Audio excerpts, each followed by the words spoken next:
Je vous remercie d'être là, d'avoir répondu à cette invitation.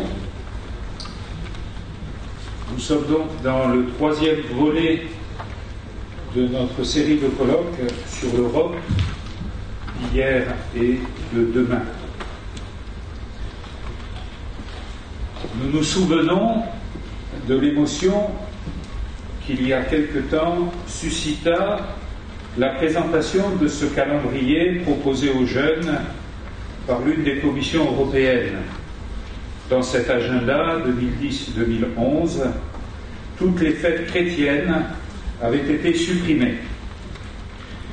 Frédéric Vincent, le porte-parole de la commission, reconnut la bourde, mais il s'excusa en disant que les auteurs étaient partis du principe que les enfants européens connaissaient les fêtes chrétiennes, et en particulier celle de Noël, dont la suppression avait suscité tant d'émotions. Un chroniqueur du Figaro alors posait cette question. Cette date est-elle tellement connue qu'il ne faut pas en parler, ou est-elle tellement sortie du temps d'Europe qu'il ne vaut plus la peine d'en parler? À mon tour, je voudrais poser une question. Entre désinvolture et présomption, l'Europe est-elle donc vouée à être cette Vierge folle dont parle l'Évangile, ou avons-nous d'autres ambitions pour elle? Bien entendu, j'espère qu'avec moi, vous souhaitez qu'elle soit cette Vierge sage qui veut accueillir l'époux à son retour et qui en prend donc les moyens.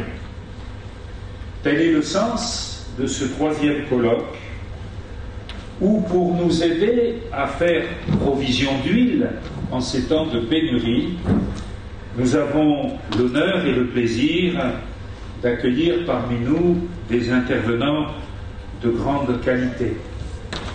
Je les remercie d'avoir pris de leur temps, de nous consacrer leur intelligence, leur sagesse, leur expérience pour nous aider à découvrir quelle est notre place de chrétien, quelle doit être notre vie de chrétien dans une Europe que nous ne voulons pas laisser aux mains de la folie, mais confier à la sagesse de Dieu. Je remercie donc Monseigneur Jean-Claude Ulrich, archevêque de Luxembourg,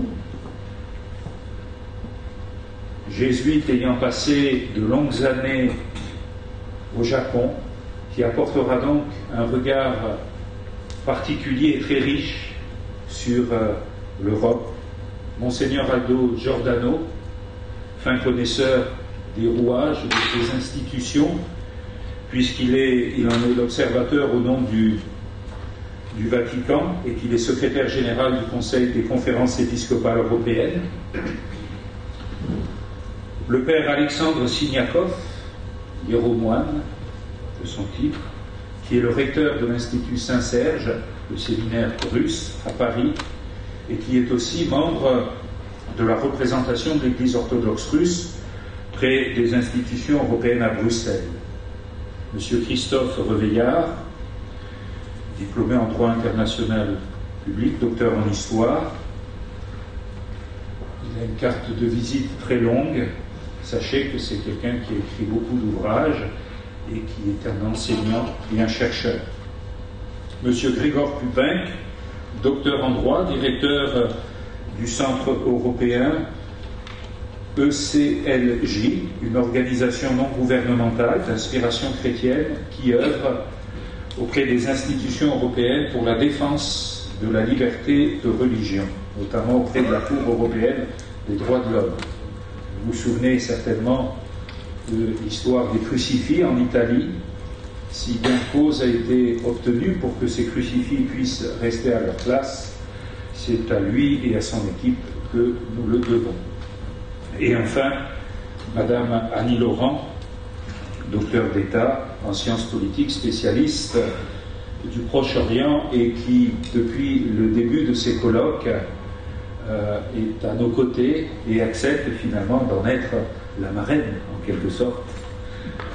Merci à vous tous d'être là et nous allons maintenant commencer notre temps de réflexion.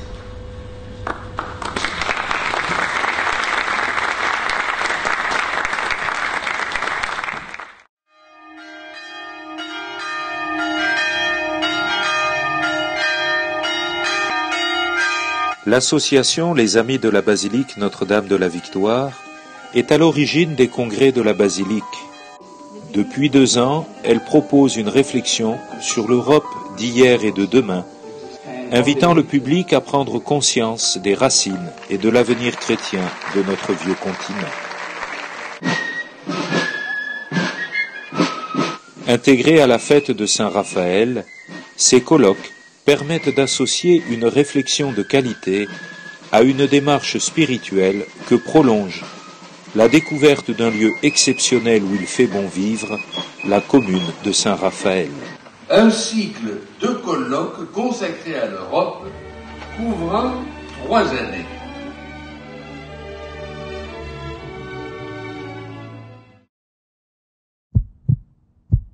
Cette démarche de réflexion est d'une certaine manière analogue à celle d'un médecin se penchant sur le cas de son patient.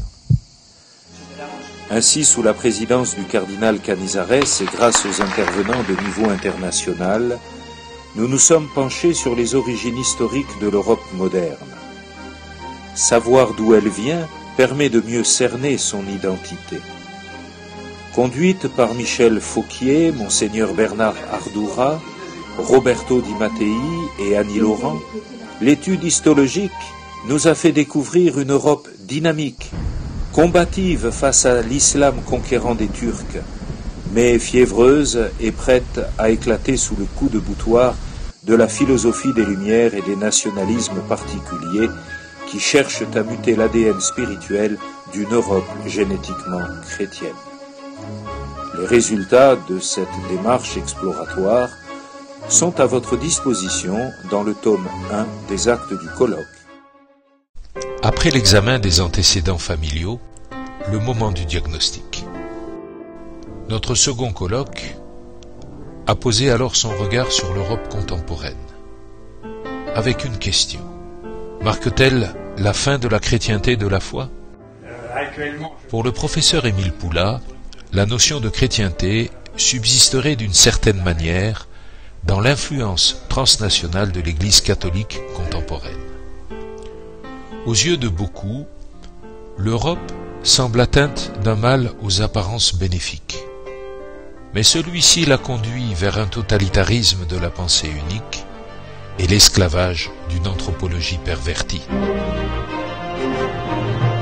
Droits de l'homme, laïcité, sont des notions loin d'être sibyllines dès qu'on en perçoit la tessiture idéologique. C'est une nouvelle religion sans Dieu qui cherche à s'imposer. Un véritable nettoyage ethnico-religieux contre les chrétiens de souche. Dès lors, la question chrétienne en Europe tend à devenir une question taboue et anti-citoyenne. À cela s'ajoute l'entrée dans une phase de développement durable au sein des démocraties européennes de l'islam qui vient s'implanter là où le christianisme est méthodiquement déraciné par le fondamentalisme laïque. Les actes de ce deuxième colloque sont à votre disposition.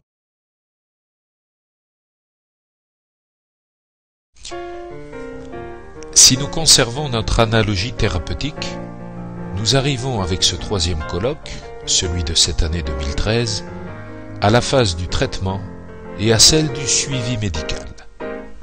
Quel avenir pour les chrétiens en Europe et quel avenir pour l'Europe elle-même?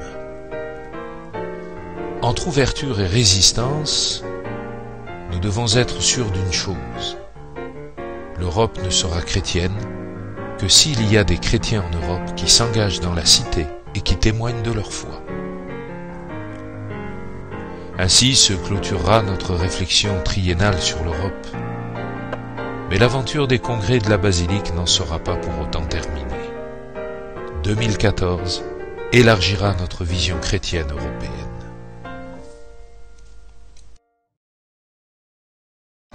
Être un chrétien européen ne consiste pas à bâtir un continent citadelle, un impérium sécurisé ou une église forteresse. Plus que jamais, deux qualités doivent animer le chrétien, la solidarité et le prophétisme. C'est pourquoi notre prochain colloque s'intéressera à nos frères chrétiens du bassin méditerranéen et du Moyen-Orient. Ils sont pour nous ces témoins de ce prophétisme chrétien et un appel à la solidarité.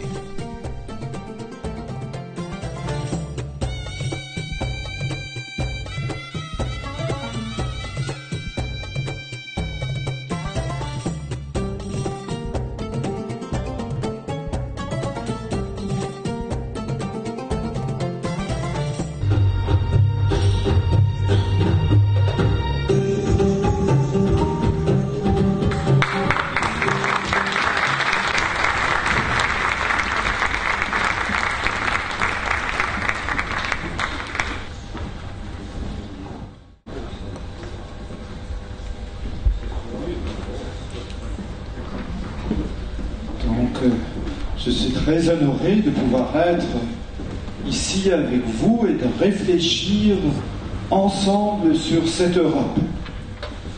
Et en fait, d'une certaine manière, nous savons ce que nous devons faire. C'était déjà présent dans le film, pour l'avenir. Et nous avons un pape, notre pape François, qui nous engage à notre propre conversion, à aller aux périphéries.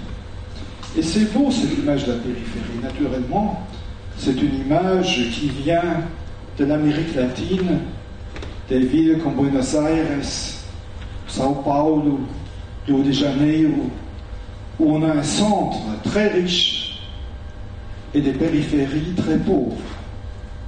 Mais nous avons aussi un centre européen qui est chrétien et une périphérie qui est devenue païenne. Et alors là aussi, sortir justement du centre pour aller porter l'évangile dans les périphéries.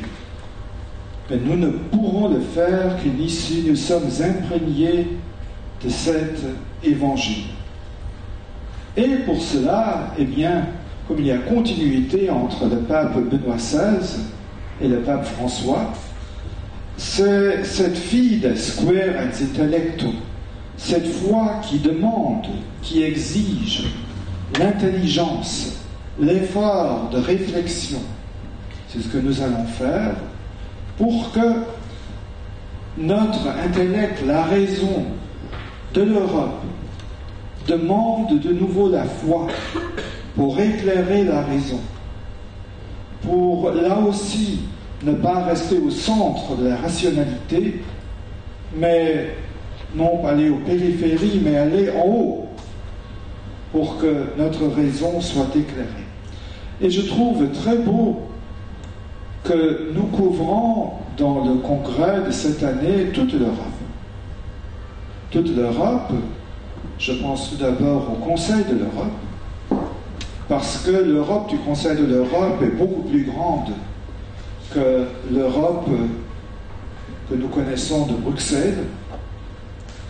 Et en ce sens, je suis aussi très heureux de la présence d'un frère, d'un ami du monde orthodoxe et du monde russe. Vous savez que Jean-Paul II a toujours utilisé cette image des deux poumons de l'Europe, que nous ne pouvons construire l'Europe sans la tradition de l'Église orthodoxe, sans cette tradition orientale. Et vous savez sans doute qu'il y a beaucoup de débats si la Russie appartient à l'Europe ou pas. Parce que l'Europe a ses frontières bien délimitées par la mer, par les mers, mais du côté est, il n'en est rien. Les frontières de l'Europe changent. Si on regarde les frontières de l'Europe, nous trouvons dans d'anciennes cartes la Géorgie, l'Arménie hors de l'Europe. Maintenant, normalement, elles font partie de l'Europe. Si nous regardons l'histoire russe, nous voyons des gens comme Staline ou même des grands écrivains comme Dostoïevski qui pensaient que la Russie n'appartient pas à l'Europe, vraiment dit. Mais nous trouvons un Lénine qui l'affirme. Nous trouvons un Gorbatchev qui parle de la maison commune européenne, un terme qu'il a d'ailleurs volé à Jean-Paul II. Et cela me facilite la tâche. Comme vous savez, je viens de plus loin encore. Je viens du Japon. Et si la Russie fait partie de l'Europe, et moi je le crois, alors le Japon est le pays à côté de cette Europe. Un pays d'une autre modernité que la nôtre. Un pays qui a tant pris de l'Europe, mais qui a quand même un rythme propre à soi. Et ce sera intéressant, je pense, de parler de cette Europe, vue du Japon. Nous avons un programme intéressant. C'est notre foi qui nous a amenés ici. C'est notre foi qui demande cet approfondissement par la raison, pour que la raison européenne puisse être éclairée par la foi. Merci à vous tous et à vous toutes d'être ici et de penser ensemble.